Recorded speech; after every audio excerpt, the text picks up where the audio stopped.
প্রিয় সাংবাদিক ভাইয়েরা, বন্ধুরা, আমি একটা কথা বলার জন্য আপনাদের সামনে এসেছি। গত কিছুদিন যাবৎ বরফুল একটা চক্র ফেসবুক ফেক আইডি থেকে গণমাধ্যমের কর্মীদের মাধ্যমে আমার বিরুদ্ধে একটা অপপ্রচার চালানো হয়েছে, আমার ফোন নম্বর দিয়ে, আমার ছবি দিয়ে।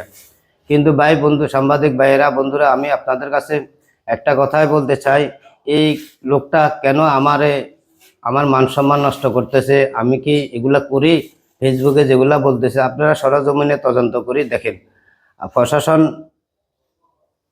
প্রশাসনের বাইরা আপনাদের উদ্দেশ্যে কিছু বলতে চাই। আমার বিরুদ্ধে ফেসবুকে যে ধরনের অপপ্রচার চালানো হচ্ছে, আপনারা দয়া করে একটু তদন্ত করে দেখেন সত্যিকারের অপরাধীকে, তাদেরকে ধরে আইনের আওতা আনি অ্যারেস্ট করেন। আমি বরফলে ফুটপাতে একটা চার দোকান করি দীর্ঘদিন যাবৎ। আমি এই দোকানটা করি আমি এবং আমার পরিবারের রুটি রোজগার করি। কিন্তু বরফলে একটি চক্র আজকে দীর্ঘদিন যাবৎ আমার পিছনে ফেসবুক আইডি, ফেক আইডি দিয়ে একটা অপপ্রচার চালানো হচ্ছে।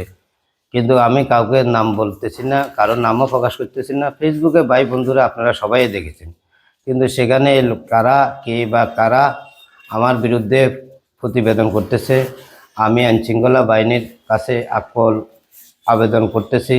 যারা আমাকে নিয়ে হাস্যরস্যকর করতেছে, আমার ছবি আপলোড করতেছে, আমি আইনশৃঙ্খলা বাহিনীর কাছে তার বিচার চাই।